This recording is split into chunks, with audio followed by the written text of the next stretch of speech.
What's up, guys? It's MB Boxing, and I just finished up watching Jaron Ennis versus Sergey Lipinets, which is a 12-rounder in the welterweight division.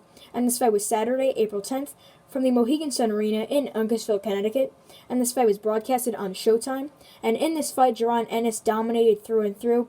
Every single round, it was all Jaron Ennis. As from the starting bell, he was just the aggressor. He was the one who was landing the shots, landing the better shots, landing the harder shots, as he's just way bigger than Sergey Lipinets. I mean, that was the main factor in this fight. It was the height and the power, as he has obviously the way longer reach than Lipinets, who's a former 140-pounder. And this is the first time Lipinets has ever been stopped, and he was dominated here. I scored about 50-44 leading up to the stoppage because there was a knockdown in that fourth round.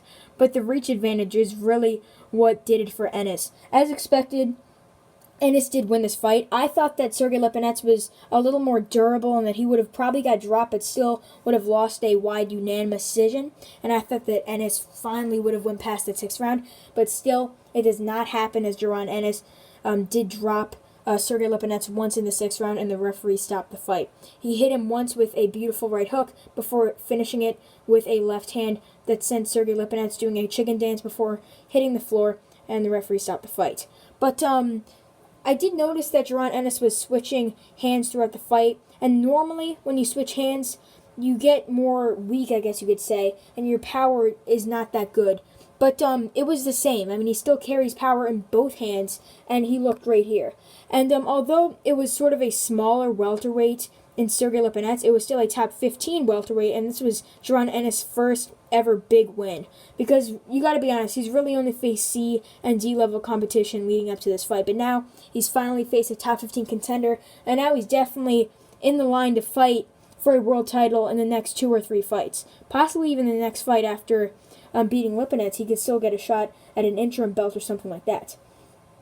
But also on Jaron Ennis' main card, his co-main event was Thomas Delorme versus Amantas Stanionis, and that was for an eliminator, and that was for the WBA eliminator. But I don't see Jaron Ennis going in the WBA path because that's already fit for Stanionis, Jamal James, and even Ugas, who holds the super title. But I think Jaron Ennis is going to go on a route where he takes on someone who's in the top 10 next. Because he said in his post-fight interview he's not going to fight Ugas because he said Ugas is busy with Spence.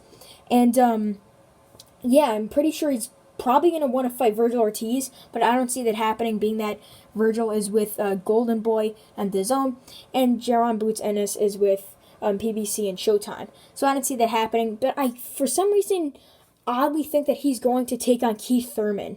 Although Keith Thurman has been out of the ring since 2019, I think he might take on Jaron Ennis, and that would be a tremendous fight. But Jaron Ennis still hasn't faced anyone in the top 10 yet.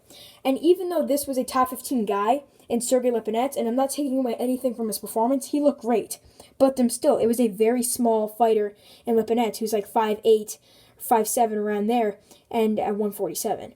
But, yeah, Jaron Ennis still looked great here. He's still very big for his weight class, and that obviously carries a lot of advantages. And if he fights Keith Thurman, who's a fairly big welterweight, a good-sized welterweight, I guess you could say, that'd be a tremendous fight. But I don't really see him fighting a Sean Porter next, or a Manny Pacquiao, obviously, or an Errol Spence. I don't see him fighting some of the top guys in the division, but I do see him fighting a top 10, possibly top 11 guys somewhere around there. So overall, Jaron Ennis stops and dominates Sergey Lipinets to get a 6th-round knockout and to continue his KO streak and unbeaten streak. And yeah, that's really it. I'm MB Boxing. Thanks for watching, and I'll see you guys later.